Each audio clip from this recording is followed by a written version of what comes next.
जंगल की सुबह हुई। सबने फैसला किया कि डर को पीछे छोड़कर जंगल का पता लगाना चाहिए।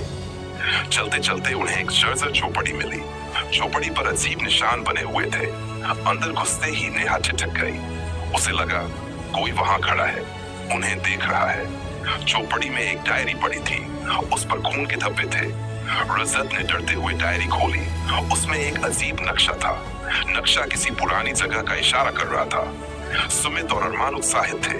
रिया और प्रिया ने मना किया, लेकिन बाकी सब उनकी बात अनसुनी करके निकल पड़े। नक्शे ने उन्हें एक पुरानी कब्रगाह तक पहुंचा दिया। वहां एक घड़ा पड़ा था।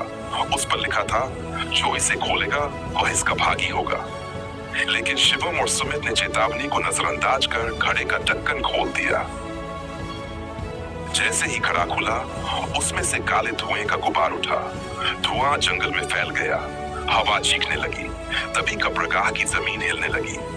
वहां की मिट्टी फट रही थी और ऐसा लग रहा था जैसे दफन आत्माएं जाग रही हों। सबने भागने की कोशिश की, लेकिन जंगल का रास्ता कहीं दिख नहीं रहा था। तभी नेहा गायब हो गई। जब उसे ढूंढा गया तो वह एक पेड़ के नीचे बेहोश मिली। उसके शरीर पर अजीब निशान थे, जैसे किसी ने उसे जकड़ लिया हो। रात होते होते हर किसी को एहसास हुआ कि घड़ा खोलना उनकी सबसे बड़ी भूल थी। अब वे उस शापित आत्मा के शिकार बन चुके थे। एक एक करके अजीब घटनाएं घटने लगीं। कोई अंधेरे में गायब हो जाता तो किसी के कानों में चीखें गूंजती। अगले दिन जंगल के पास पुलिस को एक खाली कैंप मिला। न कोई इंसान, न कोई सामान, केवल वही डायरी और घड़ा।